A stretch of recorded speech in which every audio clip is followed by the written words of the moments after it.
Okay. Hi, I am Yes. here with Adalberto Riva, and we're very excited to have him visit New York in a short time, only a week, less about a week, right? Yeah, You leave for New exactly. York. Um, Tell us, there's many people who don't know you and your work, and the Dalcroze world is so fortunate to have a very, very fine artist who has making the wonderful choice to record the music of Emile Jacques Dalcroze as a first. And so maybe you could just introduce yourself to everyone. And I'm curious as to how you took up this project. What led you to say this is what I wanted to do? Okay, thank you, Michael, and thank you to the Dalcroze Society of America and to the New York chapter for inviting me and for organizing this event. And hello to everybody listening. And I am waiting to meet you in person or online in more or less 10 days to discover this music, which I discover really well. It was not something planned at all. I like to search out of the common or usual repertoire. So the first time I got in touch with the Dalcroze music was more or less more than 10 years ago, 2011, 12, more or less. And at that time, I was searching for a project related to the Swiss French radio about Swiss composers, romantic Swiss composer, related at the time in the second half of 19th century, um, um, with something with the Gruyere Castle. Gruyere is a very touristic place, like how postcard by Switzerland. If you go on an internet, you have the what is the common imagination of Switzerland: mountains, cows and castles and lakes, and all this is Gruyere. It's a very nice, very old castle where there is a piano belonging maybe to Franz Liszt when he was in Geneva in 1835. Wow. So the idea was to build up a program with composers, romantic composers, Swiss composer, and I didn't know anything at the time. So I went to the Geneva Conservatory Library and I met the director, and I told him, Mr. Chamkerten, I am searching for those composers, but no idea about what I can find. And he gave me a long list. And in this list, there was the name of Émile Jacques-Dalcroze. Of course, I knew the name of Jacques-Dalcroze, and I knew I'm not a rhythmician, I am a pianist. Mhm. So I knew that Dalcroze did eurythmics, but I didn't know exactly what eurythmic is. The interesting thing is that I started to discover first Dalcroze as a composer, and he's a very, very good one, Mm. really. I remember when I was sight reading all those scores, and when the first scores by Dalcroze that I had in my hands, it was really outstanding. There were early works written at the end of the 19th century, but very well written with a lot of fantasy and extremely well written for the piano. He was a fantastic pianist. And then after, so unluckily, it was not possible to put those pieces by Dalcroze in this project because the piano was 1835. So it was too old for this music. This is Right. the only reason we did not um, put Dalcroze pieces in this project, but maybe it was a good idea because some year later, always with Mr. Chamkerten and some other Swiss association, the foundation by Jacques-Dalcroze, l'Association des Amis Jacques-Dalcroze et Harmonie Helvetica, another Swiss association, we build up a project, a first project with 3 CDs in world premiere, covering a wide period, different period of Dalcroze life. And what is interesting, I did the first, so I had very early works, and then we had other 3 pianists who did the other 2. One, it was about the Caprice, which is the masterworks of the about 20 years in the 20th century. And then the other one did the other pieces until the end of his life. And you will see in this concert, I choose some different pieces taken from different periods of Dalcroze life, and you will see how his style and his music will change. And starting from late romantic style, between French and German tradition, because Dalcroze was born in Vienna, as you probably know, and he studied also with Bruckner. So you will see these long phrases in the early pieces with very complex harmony. And when Dalcroze start to modulate, be careful, because you know where it start, but you don't know where it would like to go. Yes, So I believe this and you have a fantasy and melodic line really extremely rich and interesting. Then when he started to publish Eurythmics, so we are you can correct me, but I think it's 1908 the publication of the method. sounds right, but somebody out there is going to fact check me, so let's go Okay, with so that for now.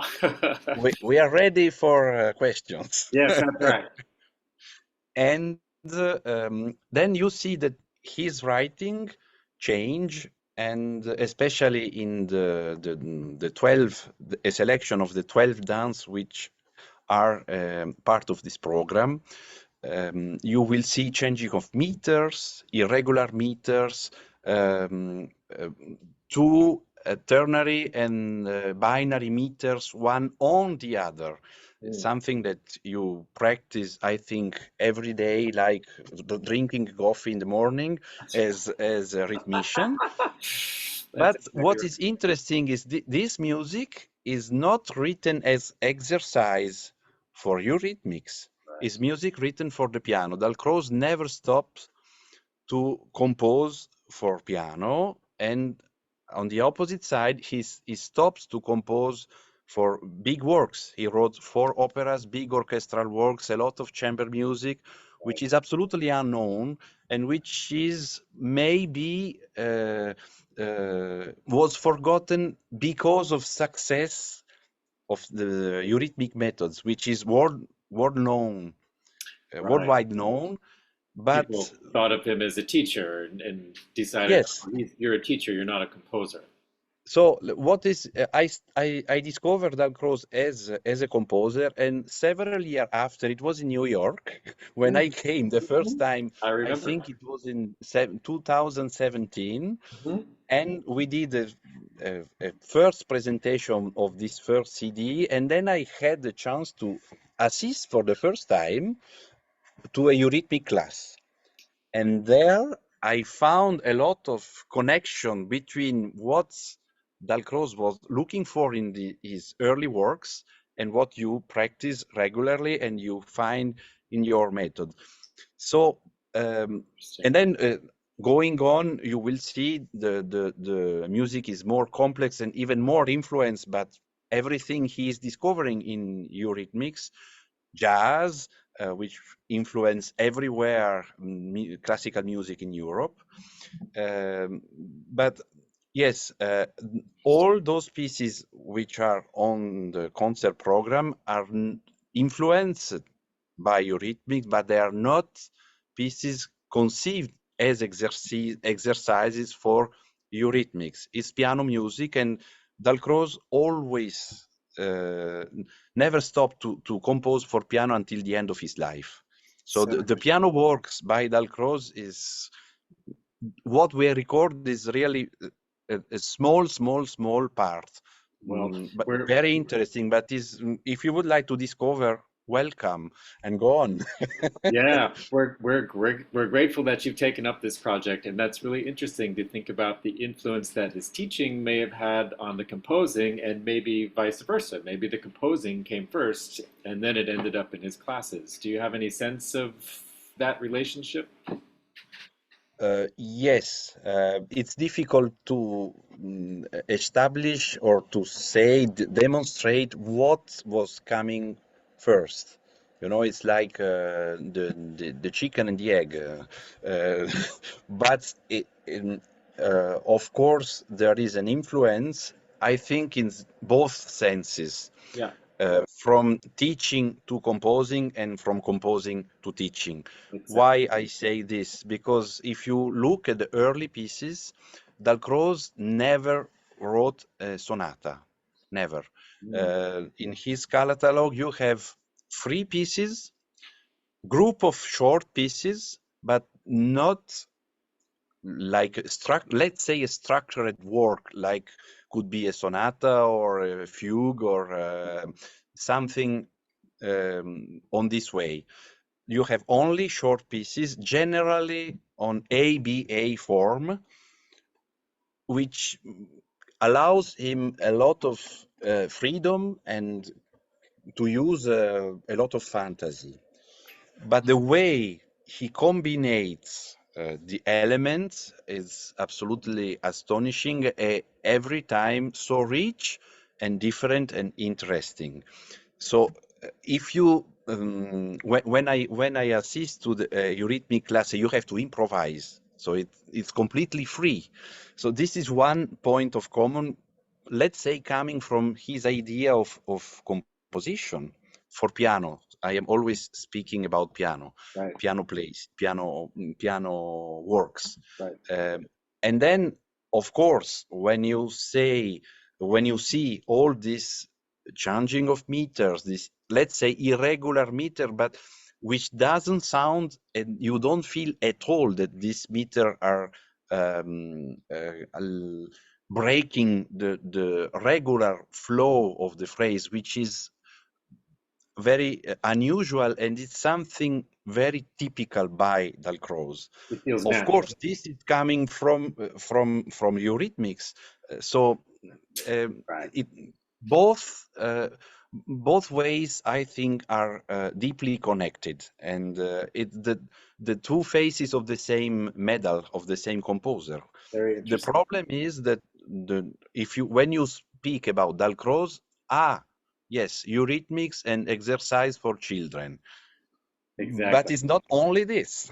That's right. And that's why we're grateful that you're bringing this to us. Where are you in the project of recording the piano works? I know this is your which numbers of CD is This this? is my second CDs, but is the number 4 of the series, and we just released at the end of last year number 5, which was the complete leader in German, Ah, with Clémence Tilquin, singer, teaching at the Geneva High School. wonderful. And and this is also what a very particular melody, but you know that Dalcroze's wife was a singer, an Italian soprano, Right. so he mostly wrote those songs for her, and he was one of the first to sing Mahler music in Switzerland. Really? Uh, Wow. so it was somebody who was interested in new music and actual contemporary music. Right.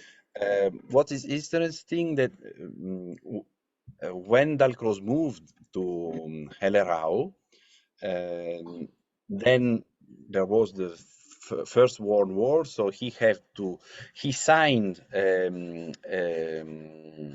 how do you say, not a poster, but when a declaration against Yes, the bombs that when German bombs the cathedral, I think was the Reims Cathedral in France. right. So Dalcroze with other intellectual signed these documents, and since he was not a German, but in Germany, in Hellerau, they build up a city, let's say for him, this was not a good Yeah, to get thing out. for the German at that time. So he had to leave Yeah, Germany and he went to Geneva. This in 1915.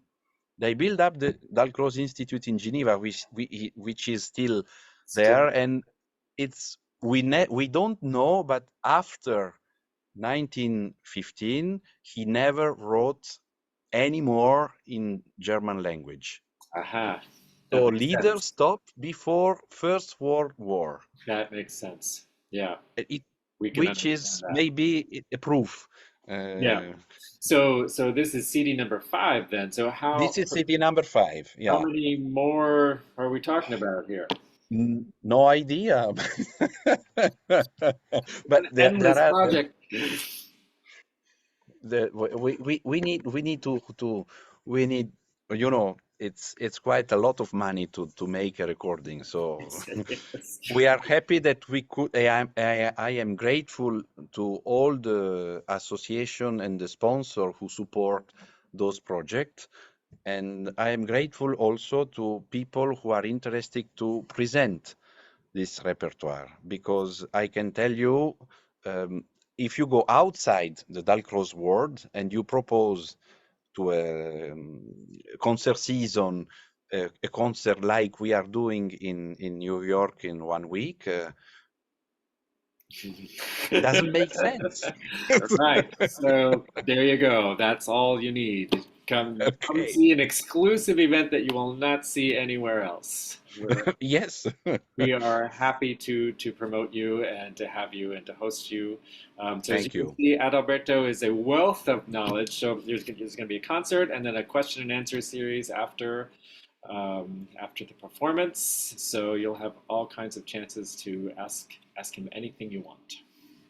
Yes, and I hope I can answer in the right way to everybody.